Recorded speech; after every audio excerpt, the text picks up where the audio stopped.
Okay, here we are. It doesn't suck where we're at. We're in Palm Beach right now. It is Monday, November 13th. Today we're talking about UAW updates aren't quite over, some EV stuff, and the flying fanciness. It ain't so fancy, if you know what I'm flying saying. And so fancy anymore. Well, we have been on a pretty, actually, we can call it a cross-country blitz. I'm telling you what. In the last 72 hours, we have been together in Phoenix, Arizona. And now here we are in Palm Beach, Florida. We both went to our respective states in the middle of it. I stopped at Nashville for a moment there. I got a little tour in Cincinnati. It was crazy. Oh, my gosh. Well, I mean, it's just pretty indicative of the auto industry moving around. It's just a little bit of a busy season, which is cool because we've been with several different groups of dealers and several different, we'll call them micro communities. I mean, if 2 million people greater automotive, 300 people would be a micro community. Yeah, absolutely. But Used Car Week, 1,500. Here at MRC, how many people you think? Few hundred. I think it's a little over 300. And it's just really fun and encouraging to see the variety of dealers and hear the variety of conversations. They're very different between here and Used Car Week. Yeah, they are very different. And the conversations that I've been having with industry partners and dealers the last day and a half since I've been here have been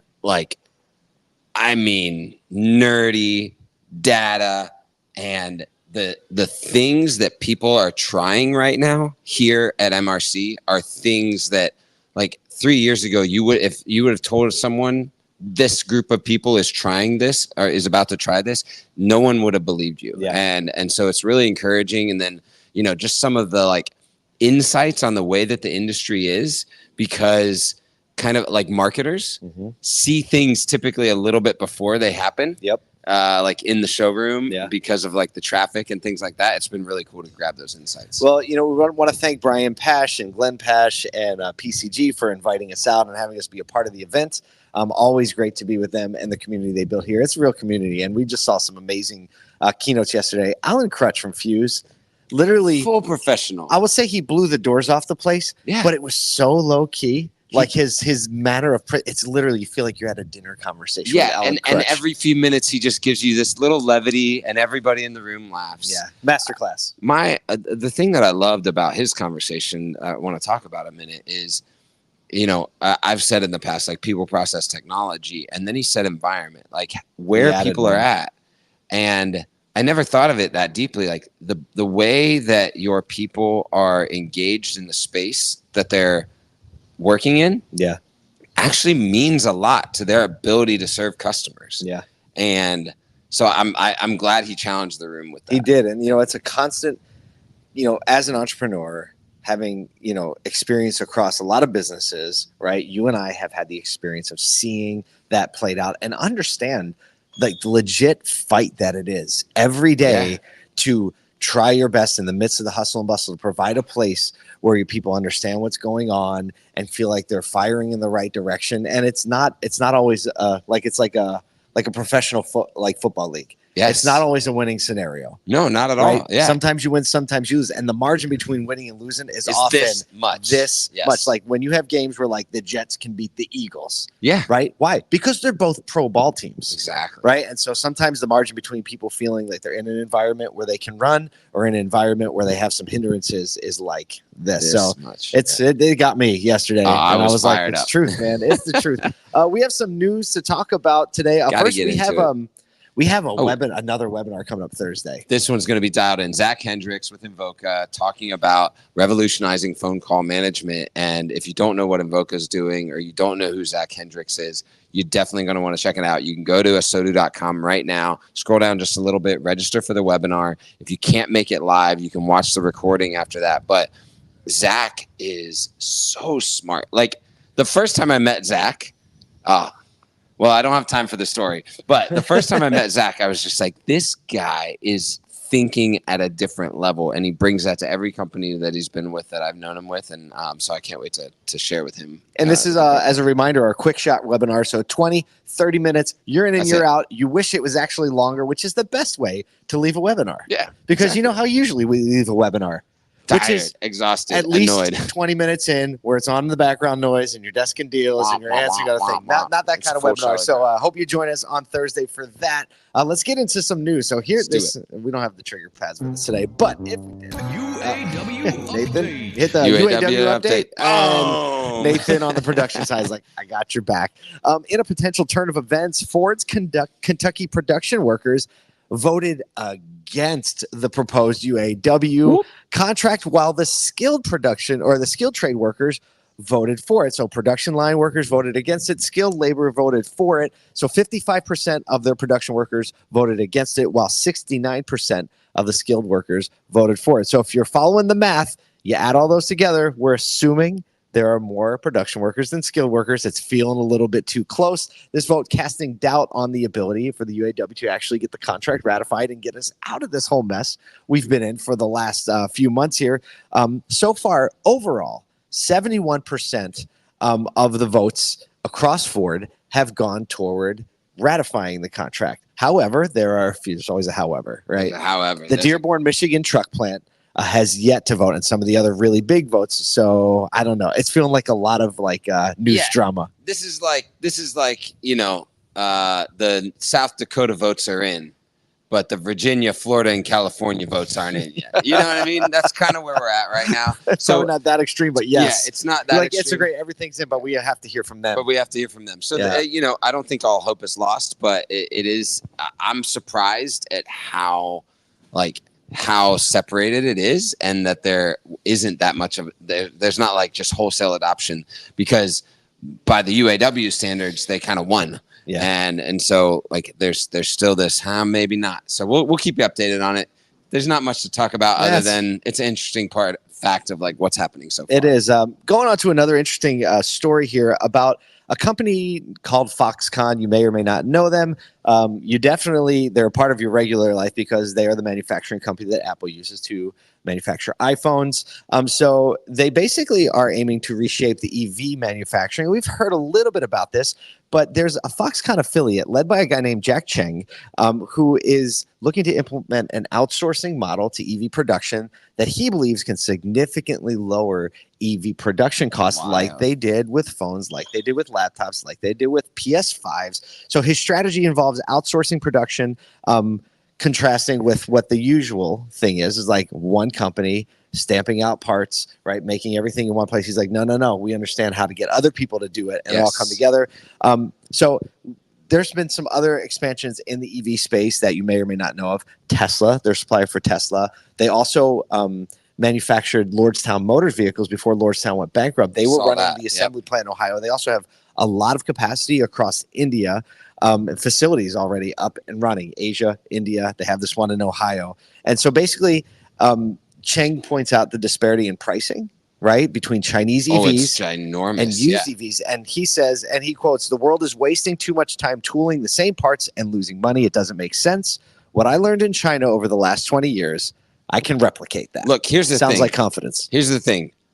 This, without a doubt, has to be the way, right? Because we are seeing that the Chinese manufacturers are manufacturing these vehicles for significantly less than what is happening on U.S. soil. And with partnerships like Tesla, you see how they're getting it done. You see how the phones that Foxconn is creating, how they've figured out how to reduce the price and create volume. So it's a big deal. It's a massive deal. And I was telling you this morning, right now, currently, because we're seeing EV adoption wane at extremely rapid rates. Actually, I love coming to MRC because last year we were talking about like Toyota or Tesla loyalty after Amber Daniel with the data book. She was like, actually Toyota loyalty. And then this year, last night was at dinner with her and a few other people. And she was saying, no, the crazy thing is nobody's talking about at how much of a cliff. Right, we're talking about EV adoption is falling off, but the real-time data is showing it's like way more substantial, dropping off a cliff. Which is the way they're going to get people back is by throwing bigger piles of cash. Right, it already seems like it's getting pretty reasonable now. These EV leases. Oh yeah, but imagine when there's another 2,500 or 3,500 going into a lease, and this is kind of the problem that is solved by affordability, or we We think it could be if you because make it cheap enough, people are going to try. They're going to at least try. There's still an education gap, right? And I think it's up to dealers and OEMs to fill the education gap into the next subset of people that would potentially be in the adoption curve. But that gets a lot easier when affordability isn't one of the questions. We're willing to take a lot of risks when the price is right. Infrastructure is going to start catching up the further we get into it. There was another story about a study that showed that EV owners drive significantly less miles than ICE vehicle owners. I saw that. Again, indicating that like there is a certain lifestyle segment where people are willing to try an EV, where probably only it's a third vehicle in the garage, and so that's why they're driving it less too. Right? Yes, absolutely. So, I mean, obviously, pricing, affordability. We'll see. Real-time data on the ground, according to dinner at the Italian restaurant last night, says that the EV cliff is a lot steeper than most people were thinking, and there's a lot of work to do to get it right-sided. Speaking of doing some work to get things right-sided. Whoa. Segue. All right, so it seems like flying for a lot of people actually isn't getting more delightful, which only 30,000 feet over the ground should feel some sort of delight. But complaints against airlines in the first half of the year in the U.S., and particularly in the first quarter, surged to just under 25,000, with a notable increase in issues related to accessibility. So here's the data. In the first quarter of 2023, airline complaints in the U.S. rose 88% compared to the same time in 2022. So, like, people are now real frustrated. Here's the other thing. Complaints continue to increase in April and May with a 32% and a 49% rise in complaints. And that's only to the Department of Transportation. So that's not direct to the airline. Complaints about what did it say? So there was a few things. One is just like general flight times or cancellations. But then there was a lot of complaints. Actually, they doubled in accessibility. So like access to wheelchairs, getting on and off the plane, like how that customer base is getting served. So I think, well, and you and I know, like, we're flying all the time at this point, and it's getting harder and harder because there's so many people coming back to fly. It does seem like it's often kind of a rigmarole. Might be the right word, between booking, expensive flights, just moving parts around. Now, I have the impression that I feel like it's getting better, and I don't know if I've just been used to it being so bad. Like, I wonder if part of the rise in complaint is the fact that, like, the pass is gone now. Right. Like, everyone kind of gave the airlines a pass, or most businesses a pass, as COVID era things are phasing out. And now that it's like, you know what? Now I actually expect better service. I expect better accessibility. I expect attentiveness. So this is an interesting one. I think it's a combination of more people going back and also people being willing to tolerate less and being like, you know what, I'm going to say something about it. Yep. We just had a really nice flight. I brought the family to Palm Beach for this. And we were getting on an American Airlines flight, and we had little 4-year-old Jaden, and the flight attendant on my way in just looked down and saw a little guy and was like, does he want to meet the pilots? Oh, man. I was like, I know Dad wants to meet the pilots. Yeah. You're like, me? Because he just turned 4, so he's not really like in that mode. Like, he was a year older, but we're like, yeah. And so we went up to the cockpit. Both pilots were all smiles. One of the pilots got out of his seat and asked Jaden if he wanted to sit in the seat. He didn't because he was too shy. I wanted to sit in the seat, but I felt weird asking, so I didn't.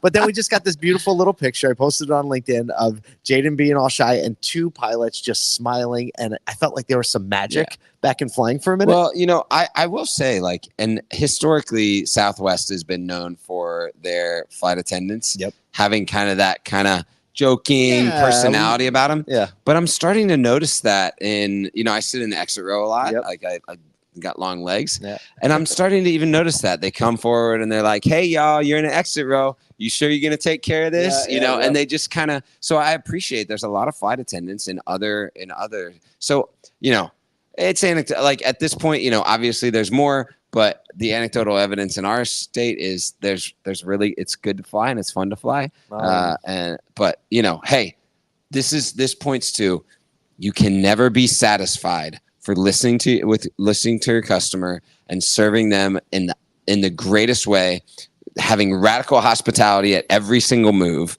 and putting the customer first. Like Alan Crutch said, man, like, if you missed Alan Crutch's, just call him. because he'll tell you all about He it. will. He will. Roll the outro music. That kind of comes back around to the first thing or one of the first things we were talking about, like you said, environment for the people that work there. So Yes. whatever you're doing, craft your environment for the people that work around you. Serve somebody. Love some people more than you love cars. We're going to head back in and talk to some dealers.